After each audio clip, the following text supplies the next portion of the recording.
Hello, everyone, and welcome to another episode of Voices of CFMA, Construction Financial Management Association's podcast featuring conversations with industry leaders, sponsored by Old Republic Surety.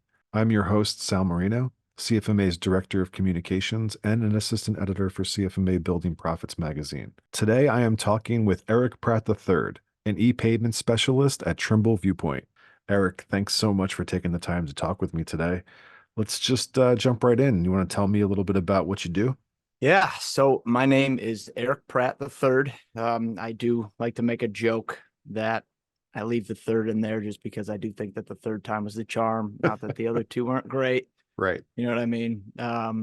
But I am an e-payment specialist over at Trimble Viewpoint. So I started back when we were kind of transitioning.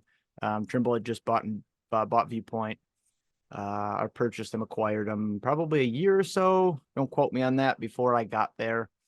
So kind of getting into that transition phase, but it was about August 2020 when my previous manager asked me to come join this e-payments team that he was building out. Kind of gave me a little bit of background, and I had been working with him in a previous capacity as a referral partner reseller of Comdata, just to get in a little bit of the background. So I've been doing it for a while, and he asked me to come join the team, and I was like, no. I said no. I was like, I'm doing my family business thing, doing the accounting and finance over here. I'm going to stick this out. And then he kind of just kept pushing me. And I had missed it because I was doing it. I found just this niche, right? That in this construction payment niche that I found myself in, probably the youngest person in the room, and just always had the desire to get back into it. And then he kept pushing me. He's a really good salesman. He kept pushing me. Finally ended up getting to Viewpoint again, like I said, about August 2020. And getting on board, I think I spent about 2 weeks in training. But we were rolling out the e-payments program for Spectrum already. I think there was about 25, 30 of the Spectrum clients already adopted it. So some early adopters, and just very busy. So he pulled me out and got me going. Just started working with Spectrum clients to help them with this thing they call electronic payments, right? So I thought I knew a lot coming in. But I mean, in being in construction, there's always something new. There's always a new way that somebody's doing something, and always the chance to learn something from somebody. So essentially, I'm just over here helping Spectrum clients just navigate their software and just be the best construction finance manager they could be. Very nice. Did you have a software or technical background in college? No, not in college. I've always been kind of curious. I always played video games, and I always spent a lot of time on the computer and figuring things out. I was one of those, like, I remember the first song I ever downloaded on Napster. Don't quote me on that. I was like, it was in 98, so I was probably 9 or 10, and then just started making my own CDs and covers, and just always kind of picked up tech pretty easy. But no, I wanted to go be I was pre-dental when I got to Bowling Green. Oh, wow. Okay. I spent a lot, like, my father was an iron worker. So I got the same messaging that a lot of the millennials that had fathers and family members in the trades. That was, we work hard in these hard jobs so you can go to college. Even though I was always very helpful and enjoyed kind of working with my hands and seeing them create and stuff like that. You just got that messaging, right? So I just always had, and then the accounting and finance came from my family business, right? Like, my grandparents spent a lot of time with them. They just brought me to work. There's still my handwriting on the ledgers and stuff, but I was just good at math. My background in college is psychology with a minor in history. So I do think that there's aspects of that do help me navigate, like, my role today. Right. But no, not from like a software and accounting standpoint. That was pretty much all hands-on. Nice. That's great. Well, speaking of your role today, what do you love most about what you do? Honestly, the people. Yeah. Just the fact that things are always changing, right? Things are always changing. I always feel like I'm heard, but they've let me bring my own self to the role. Right. And I think that that's really the thing that makes me most comfortable, and what the reason that I enjoy what I do on a daily basis is that I can genuinely be myself. And no matter if it's an email that I add a kind of a timely, funny gift to or something like that, they've let me just either do one of two things: add value and or be entertaining, and both whenever possible. So I come from a long line of jokesters. So it helps that they let me be myself, and I tend to think that that's why I just enjoy working with our customers, and I think it comes across. Very cool. So what brings you to CFMA? How'd you get started there? Did you have to do it? Was it a choice? No, I didn't have to. I pretty much beat down the door to get to the CFMA National last year, but luckily I just started going to dinners. I went to the first like CFMA chapter dinner in Houston. Anir Bond was speaking, and it was a huge dinner, and he's obviously great. I was laughing. I asked a question, he ripped down me a little bit, so I was hooked. I was like, these people actually care what I have to say. I can't say that most of the places I go, people care about electronic payments and lien waivers and all this stuff. So these are my people. I found out that pretty quick. And then, yeah, I was like, I need to be at National. I know that that's where the people that I want to connect with and I need to connect with are going to be. And I think, let me back up a second. I'm a connector. Like that's what I am, what I do. Like first and foremost, I'm going to connect you. If I can't help you, I'm going to do my very best. If I come across somebody that can, remember and connect you then. So that is why that's the mindset I take to my role when it comes to connecting with people internally and with customers, and just knowing that they're all going to be there in the same place. We're all like-minded. The energy's always buzzing when we all get together. It's just really that place that, I mean, what better than that when we're not going on site anymore as much, we're doing a lot more of this behind the screen stuff. So anytime we can get in and just actually connect and just be genuine and be present in the moment with our customers, I think that's super valuable. So that's what led me to want to get involved more. And then, yeah, just kind of it escalated quickly last year, Sal. Quickly. Was Colorado your first national conference? It was. And what did you think of it? I loved it. Yep. It was fantastic. I actually had flown in I think it was Sunday morning, right after I had officiated one of my younger brother's weddings the night before. So I was very nice. Yeah, I was rocking like 40 minutes of sleep straight to Top Golf. Perfect. That's the way to do it. Yeah. Yep. But no, it was great. From the time I got to Top Golf, we had a great group. I was actually paired surprisingly with a Spectrum client. And I was like, I promise I didn't do this. Like I had, no hand in this. That's awesome. But yeah, so from the start there, it was great. I wish it lasted longer, but at the same time, it's a lot of information too for everybody. So it's great. Great. Yeah. And, obviously I'm biased because I work the conference, but one of the things I think that gets me about CFMA's annual conference and exhibition is that from the outside, it looks, obviously it's very professional and there's education and networking and courses, but that's not all it is. So not. I think that's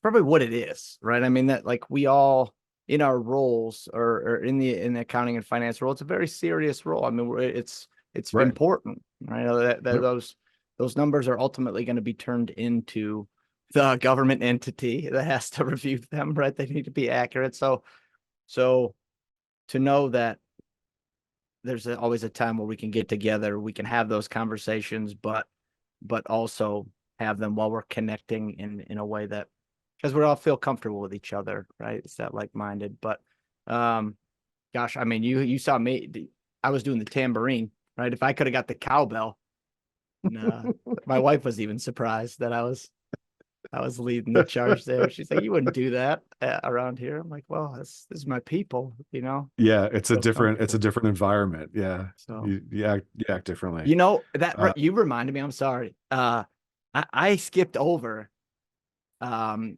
my first regional, which was Houston or not last year, the year before, the Texas one okay. when it was at Houston. And that's when we hit the dance floor.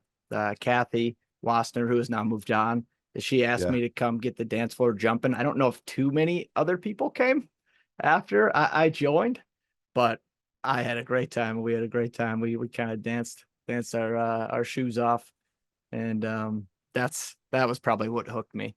After that, I Yeah. was like, anytime these folks get around, we need to hit the dance floor, you know. That's amazing. So, aside from dancing, what do you get up to in your spare time to relax? Oh gosh. Well, so I still do I am a part owner of Ornamental, the family business. So Okay. I don't do too much there. Mainly just like really the high level stuff, pay the taxes, make sure everything's correct and in the system, things like that, and then just help out around. Like my uncle's a little bit older, so fix the scanner, things like that. Hopefully he doesn't hear this and get mad at me for saying that, but um it just help out around there. I'm the tech, obviously the IT and tech accounting guy. You know, you wear a lot of hats in family business, but and then aside from that, I am my real job, I like to say, is I'm the commissioner for the kindergarten through second grade division of our community baseball league. Very So nice. that is the real job. So we get to Right. um just make sure that we continue to build up that program. Soccer's real big where we live over here, and my son Right. plays soccer, and I don't mind it. I enjoy that. It's great, but I just baseball has always been my jam, and just being kind of like stumbling upon the opportunity to be able to be the commissioner so soon. We've only been here for a couple of years, 5 years, I think. Um, and being able to give back to the community. I always wanted to volunteer, and it's just what I'm getting at is it's nice to be able to give back in a way that I know how, like, which is just baseball and getting them started, right? It's the foundation for them. So uh just That's a very cool. lot of herding cats, you Yeah, know, bet. with the younger generation. But yeah, that's That's awesome. that's what we do. So not a lot of free time. Um, but I I prefer it that way. I prefer to stay busy. Yeah, absolutely. No, I get it. Shifting now to advice. If you had advice for somebody who is just starting out in the industry, what would it be? There's no perfect message. There's no perfect time. There's no perfect moment. The best thing that you can do is just get started.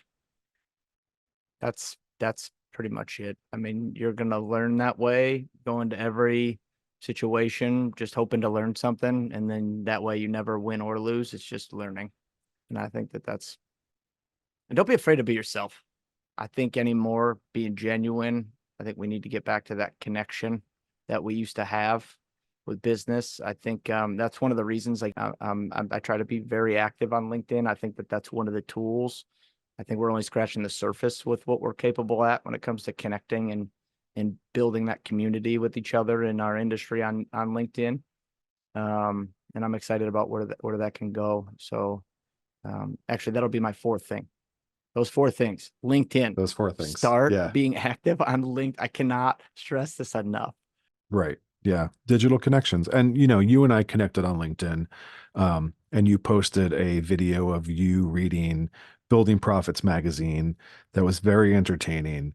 It helps, I think, when post pandemic, we're all sort of feeling this screen fatigue or digital fatigue or whatever you want to call it, but having those posts that are authentic and humorous and entertaining really goes a long way. Well, thank you. I appreciate that. I think I'm sure you could agree. Like there's so much content out there that is the same or it's chaos. So if I can add a smile, like share a smile, or share some inspiration, or we're not doing heart surgery. I mean, we're not performing heart surgery, right? I'm not saving lives. So I want to if I can help remind folks to have fun and enjoy their time, even if it's accounts payable and paper checks and all that good stuff, then why not? Yeah, So I mean, you got to get through somehow. I mean, how many notifications exactly. do we get? I think I've been saying this, Sal. You remember that quote or saying that people say where it's like, it takes 7 to 8 touches before a prospect? I Yes. think that number is outdated, like paper checks. Yes. I Yep. think when I think about stuff I buy from an Instagram ad, I've probably seen that ad 1,000 times. And the need finally came to where I wanted to do something like that. And I remembered that ad. So I think that we're gonna see in the future that we're not as pesky as most of us think we are. It's actually needed to just stay top of mind for the Right. folks, just because, I mean, especially this industry. Yeah, exactly. And working on Building Profits magazine, I love that I get to hold something tangible after I've completed an issue. And it's just so different from having it on the screen. Like I love the digital replication of the magazine. BP Online is fantastic, but I love holding it still. Um, There's so much that is obviously going to be digital and electronic, but it's a pattern disruption for me getting it in the I get excited because I'm not expecting it really. It's not something I'm expecting. I'm expecting emails. I'm expecting text messages and phone calls and links, but I'm not expecting this. So when I get it, I'm like, oh, nice. That's not a bill. That's that's something that came in the mail that's actually useful. It's not somebody telling me to vote for him or a bill or something like that. So it actually sparks a little bit of joy. So I'll gladly, as long as you guys send out the paper or this copy, tangible copy, I'll definitely read it. And then, I mean, I wasn't expecting to see the Viewpoint 2-page ad in there pop up, and I don't know, it just gives you, maybe it's a little bit of nostalgia too from being an older millennial. Remember getting like the Sports Illustrated for Kids in the mail, and right. I Yeah. always wanted what's that? The Nickelodeon one. I was begging all the time. They told you, if you watch that commercial, they're like, tell your parents. This is how you tell your Exactly. parents. Yeah. So Yeah. They'd walk you through talking to your parents yeah, about getting yeah. it. It's This is great. wake your parents up with this note. Yeah. So but yeah, I agree. I mean, I think it's great. I'm glad that you get the the digital copy too is great, right? But I think this copy is great. Well, I could talk building profits all day, but let's get back to advice. What about advice that you've received? Do you have any that you hold particularly close to your heart? Yes, plenty, plenty. You know, some of the ones that have stuck with me. I actually had a CFO that I was working on a virtual card deal with.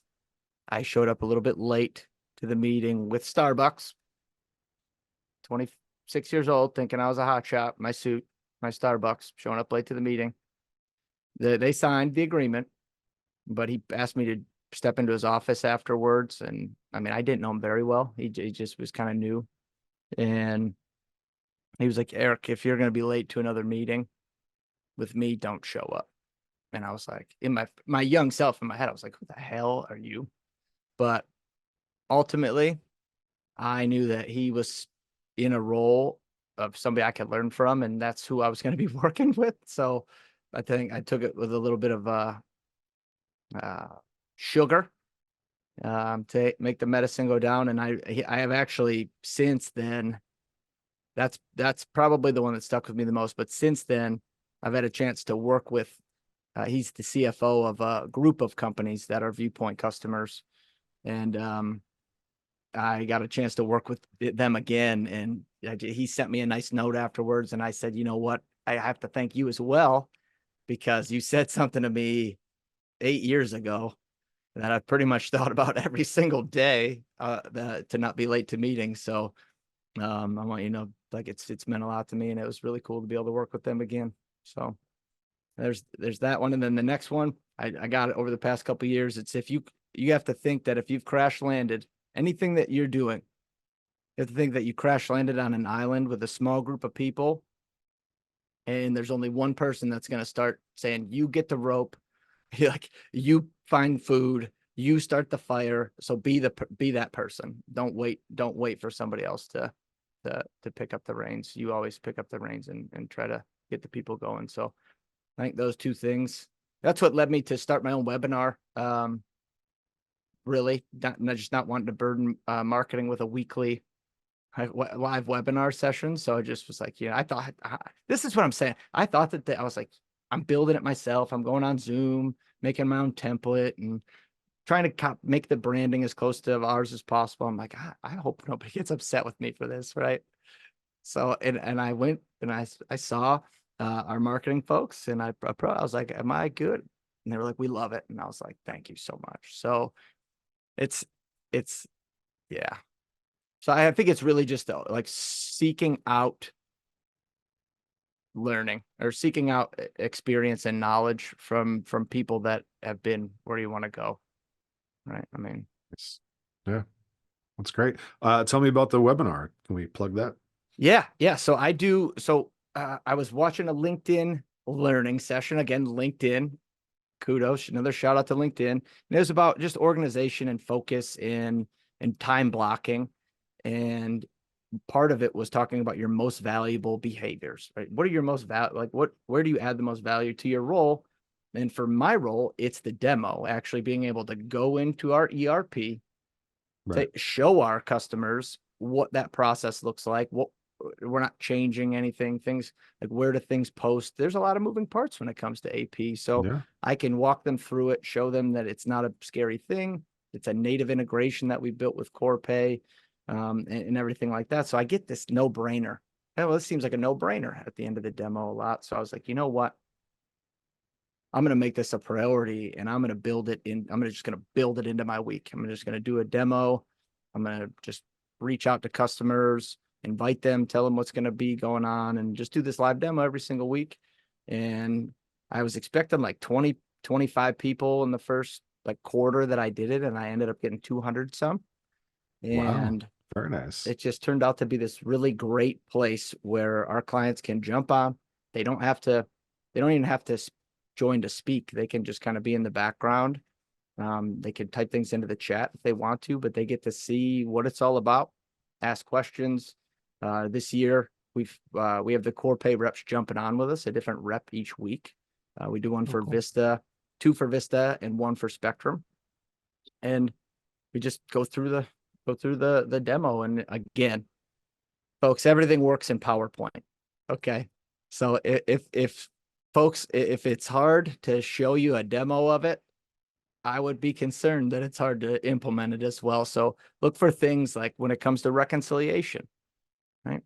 That's important to be able to show that it works and things. So that's really what that weekly demo is. And it's been a great tool for customers, even during the onboarding process, just to get familiar, right? It's been training and things like that, just to, again, connecting, building community any way we can.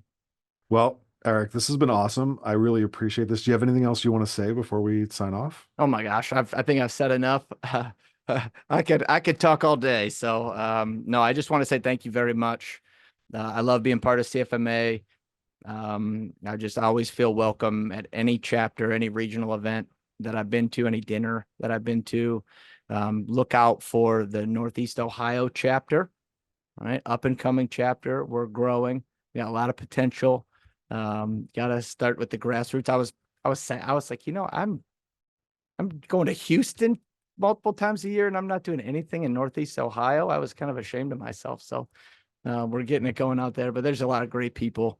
If you're looking for information, if you're looking to grow in your career, if you're looking for a new start, I mean, what better place than folks that care about hearing what you have to say and talk about the things that you're encountering and this is construction. I mean, we're not like, we want to figure things out. This is why we gravitate to this industry. So anytime we can get together, put our heads together, and have some fun too, always a laugh.